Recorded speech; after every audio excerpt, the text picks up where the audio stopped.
You're watching CN2 News. Two Chester County principals wanted to make a difference during the pandemic. They started Create and Educate LLC to help educators and parents during some tough times. They're focusing on literacy and leadership. CN2's R.E.A.L.L. Jackson has more on how they're helping the community. Create and Educate, we are a consulting firm that works with educators as well as entrepreneurs. So with the side where we're working with educators, we offer professional development on literacy as well as implicit bias. We work with leaders and leadership teams to help improve schools. They've been surviving pandemic education by offering tips for school leaders, teachers, and parents. We really want to see kids through the trajectory, graduating from high school, ready to go to college or to start a career or to go into the military. Create and Educate has multiple community partners in the area that read books to children weekly, discuss literature, and express their support for the education system. Recently, the owners were featured for Amazon's #1 best-selling book entitled Women Who Lead in Education. And so we are super, super excited because we're amongst a family of women leaders who are absolutely extraordinary. So it's an honor to have been asked to participate. And then even more of an honor now that the book has gone on sale and it became a #1 bestseller. So you don't have to be a school leader to have leadership qualities. Collectively, both Tammy Taylor, principal of Great Falls Elementary, and Dr. Sheka Houston, principal of Chester Middle School, have 40 years of service in education.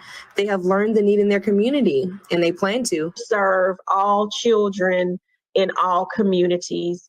And one of the things that we enlighten people about in our professional development with literacy is that sometimes it's hard for children to connect to text because they don't see themselves in text. Providing that culturally relevant literature for students, and that's not just African American students, that's all students.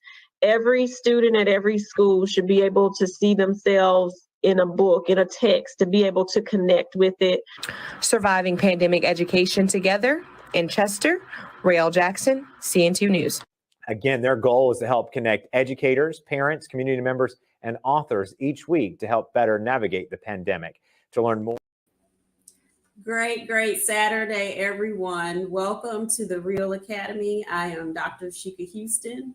Good morning, everybody. And I am Dr. Tammy Taylor. And as you can see, Tammy and I are pre-recorded this morning because we are actually in Augusta, Georgia. We are at a national writing project that the university is hosting, and we're going to get to see New York Times bestselling author Jason Reynolds. He is one of the keynotes and also has a book of poetry that we use with our students that really connected greatly with our African American male students, which was one of the reasons why he wrote the book. So we're excited, but welcome to episode 84 in the R.E.A.L.L. Academy. We are going to be discussing how to cultivate leadership of Black women leaders. And Tammy and I, if this is your first time in the R.E.A.L.L. Academy, the acronym R.E.A.L.L. stands for Respect, Excellence, Accountability, Literacy, and Leadership. And this is our resilience framework. It's the framework that we use to help bring ourselves, along with our great staff members and teachers and our students, of course, who did the work, out of state-sanctioned school improvement. At my middle school, we improved 2 report card grade levels in 1 year, and that school is now finally off the list. Tammy's elementary school improved 3 report card grade levels in 1 year, and that school now is off the list. We are really excited about that. This is the year that they redid the list, but we cultivate that resiliency in schools and leaders, women, parents, and children. So a part of that paying it forward from us going through that process is to help other leaders. And the reason this topic, and we're doing this for in observance of Women's History Month. The reason that this is important is because as Black women in those positions in a very tight, strenuous process, we really didn't receive the support that we needed. We had to seek support from one another. We had to reach outside of our district to find people that were willing to help us, that actually saw value in us. And we don't want other people to experience what we experienced because it was so unnecessary. And there are things that we could be doing to cultivate the leadership of Black women. So this is important to us because it was what we needed, and we want to spread that and make sure that it's happening. And we want to just make sure that that demoralization that comes with any type of negative identification or anything that's connotated as negative, we want to be sure that people understand that's not how this has to be. And that no matter where you are and what you're doing and how bad or dire that situation seems, we could assure you that something good is happening. And that is what we found in those folks who were willing to support us through that process and invest in us with that level of support that was going to take us to the next level. And in the information above this episode, you'll see a link to our series that we put together from previous recordings, the impact of Black women leaders, because that's the first thing that people need to know. People need to know the numbers. Black women are very impactful in leadership.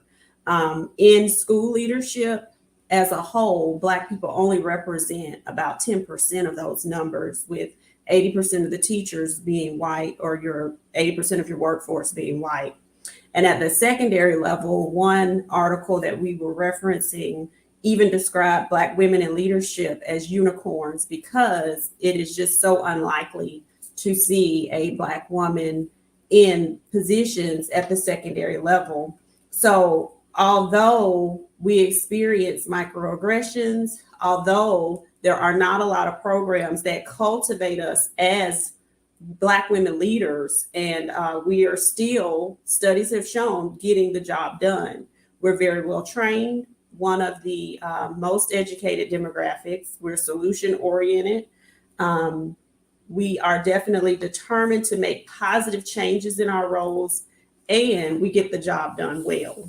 The research shows too that the impact of a Black woman principal is very high on Black students. And when you look at students of color, because it doesn't just have to be a Black student, but students of color with a Black female principal, you see that there are studies that have proven that those students sometimes do better because they're able to connect with the person who is at the helm. And sometimes in situations where you're an anomaly, like Sheka said, and considered the unicorn, the beauty of that situation is those that are there that can connect with you or to the leadership that you're providing because they understand where you're coming from.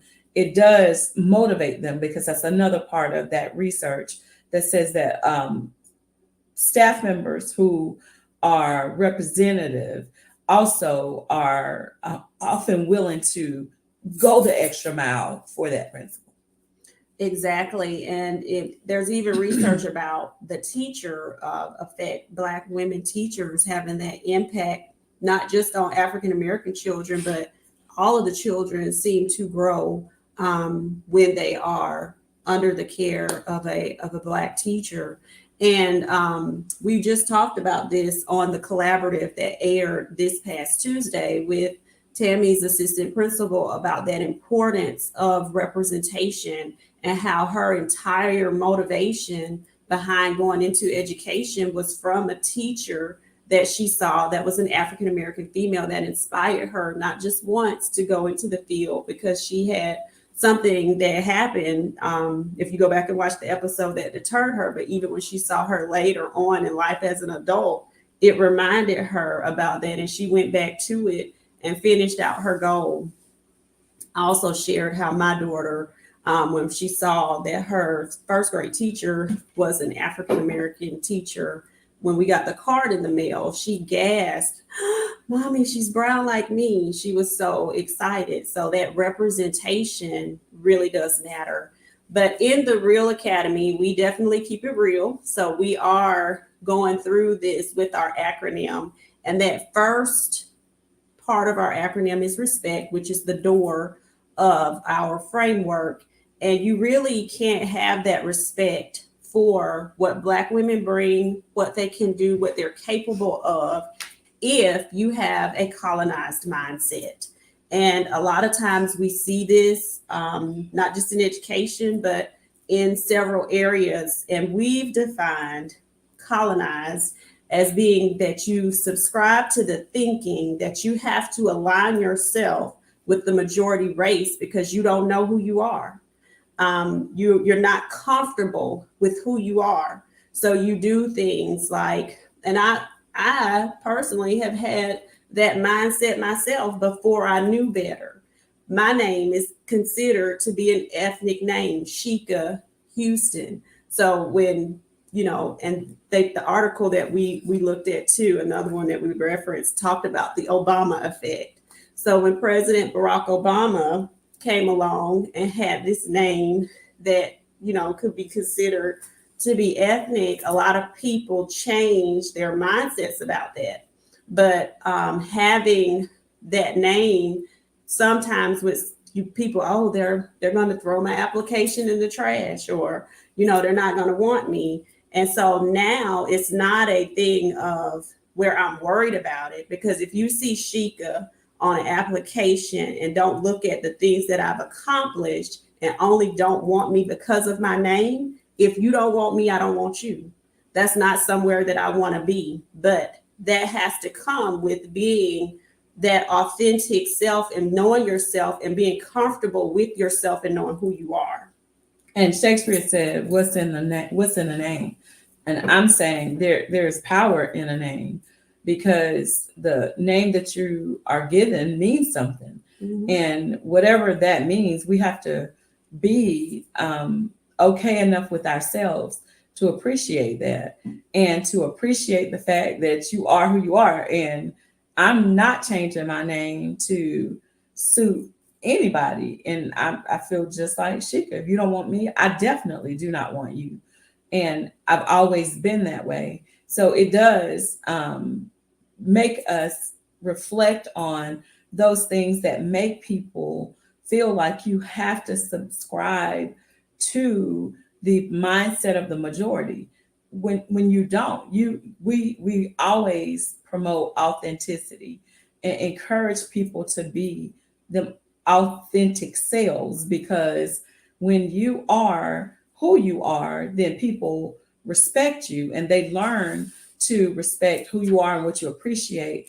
But if you put on a facade and you act as though you're this person in the office, and they see you at the family reunion, people think you've lost your mind. So you have to come with who you are so that people can appreciate and respect that we are who we are, and we value what we value. And again, if that's different than what you value, it's okay, because we are okay to be different. We just want to be sure that we emphasize that nobody can help you and you can help no one if you don't have the mindset to be you and you think you have to be what the majority has defined you to be. Exactly. And, people may be thinking that, well, I'm authentic. I wear my hair natural, or I do this. I don't change my name or anything. But we're specifically talking about a mindset where you're seeing the majority race as something that you've got to really make sure that they are approving of you, or that you're aligned with some type of thinking that falls into a superiority factor that has something to do with how you're treating other people. That's right. And when we talk about other people, today we're talking about other Black women, because that's what we want to do. We want to be lifters. And I personally can say, and Sheka may feel a little bit differently about this, but I can say that the first time I recognized what that really means and how powerful lifting as you climb is when I met Dr. Sharon Porter.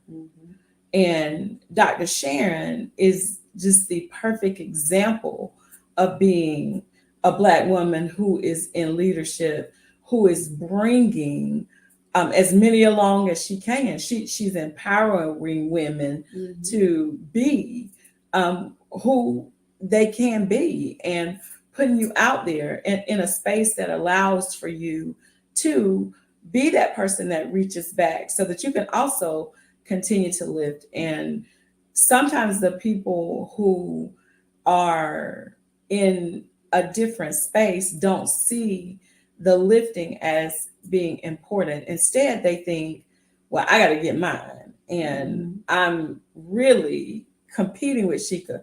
Like, if Sheka is getting promoted and Sheka is getting accolades and recognition, it's the mindset of some to, like, who is Sheka? Like, what is she doing to get all these amazing things?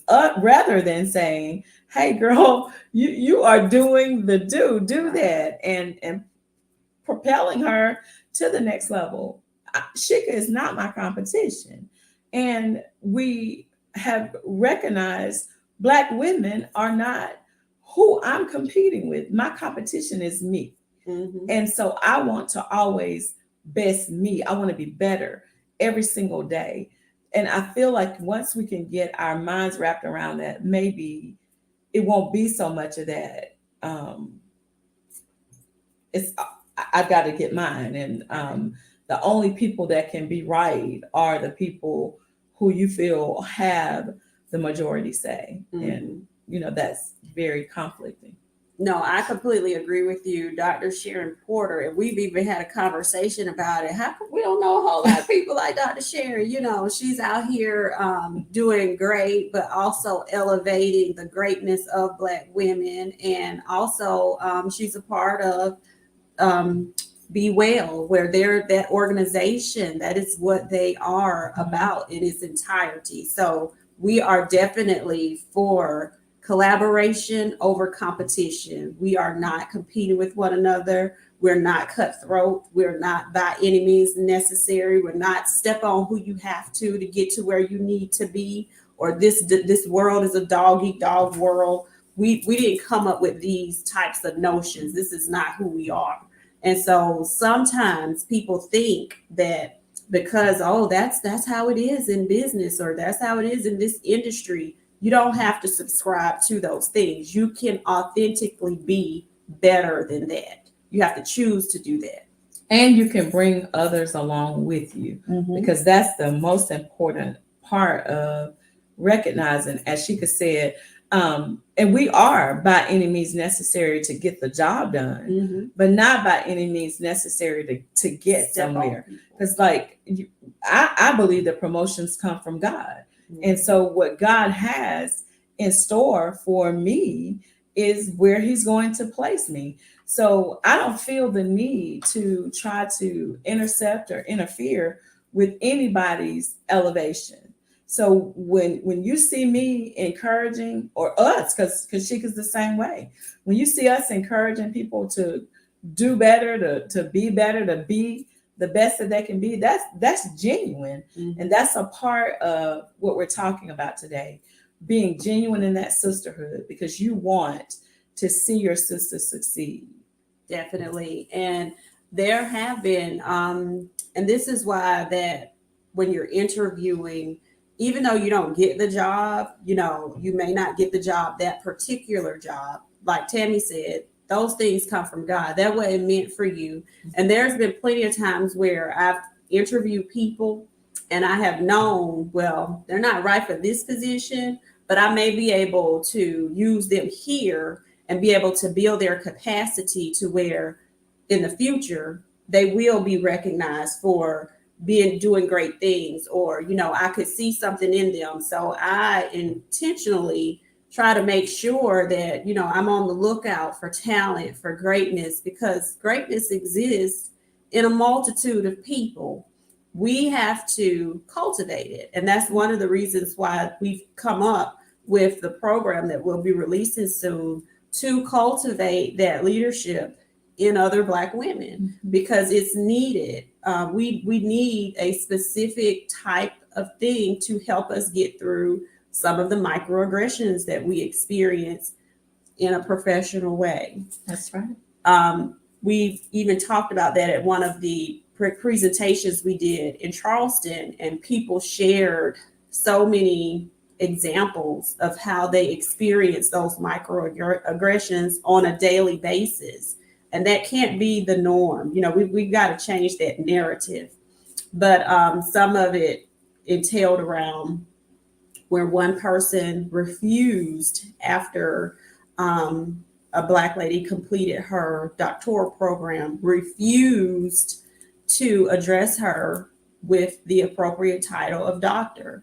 And we've even seen that and witnessed that, where people will start saying things, oh, I'm a first name, person, or they will use one colleague's title, but then call you by your first name. So you have to know how to strategically navigate those things and know how to call them out appropriately, appropriate time, appropriate setting. So those types of things, they do happen, and we experience those things, and we have to know how to navigate those things and not let them deter us from our goal and what we're trying to do. And one of the things that we do as women, and this is just who we are, there sometimes is an unspoken code. Like, I'm not a very call you out kind of person. Now I'll tell you what I think, and that's it. Like, that's the end of that. I'm not confrontational about it. You ask, I'll tell you. But what you will also find is I'm going to be looking out. Like, I'm looking out for my sister, and I'm going to look out for her, because if I'm not watching her back, who is? Mm-hmm. And what I can't allow is for whatever it is that we're up against to come in a way that defeats the work that she's done. And Sheka mentioned this before, that giftedness and talent that lies within us as the people that God made us to be. We have to be willing, because that's a problem for some of us as Black women. We don't recognize the talents and the gifts that we bring. That's a part of what we want to do. We want to cultivate that, because everybody brings some level of greatness to what it is you're doing. Exactly. And I can personally remember, there's another unwritten code where, certain things you just don't say in front of certain people. Well, I was working for I was a teacher, and my assistant principal was an African-American female, one of my colleagues, who was a white male. He was running her down about, oh, she's this, and this, and I could have been one of those people that went back and told her, oh, he said this, but I didn't do that. What I said to him was, so you're talking about her, but let me tell you what I see in you, and I told him some things where I'm seeing you come in late every day. I'm your colleague. This is what I'm seeing. I'm seeing you come in and you haven't even, groomed yourself. You're coming here to take a shower because you have not taken the time to get up in time enough to do that at your home. So this is what I see, and I'm not in charge. Do you expect not to be managed? So, I took care of that without I never even mentioned it to her, because it was unnecessary. I didn't need to bring that energy to her. But I was able to let him know what I saw and got him together. And then that was over with. Now, of course, he wasn't going to bring anything back to me. You know, he might went and said some other things to other people, but this is what I want you to know about yourself. This is not about her leadership. This is about you. And how you need to be checked. And because of that, we have to, again, be that voice that sometimes doesn't even know it needs to be spoken. So we are out of time. So make sure you join Principal Kafele, and we will come back and catch the replay. He has a phenomenal guest on. She is an expert in SEL, so we enjoy her work. Definitely. And we will tell you all next week about Jason Reynolds and how that went. Make sure you catch Principal Hurt tomorrow, Josh and Dean tomorrow. And then if Dr. Roz and Coach Williams are on Tuesday, catch them as well. But have a great rest of your Saturday. Happy Saturday, guys.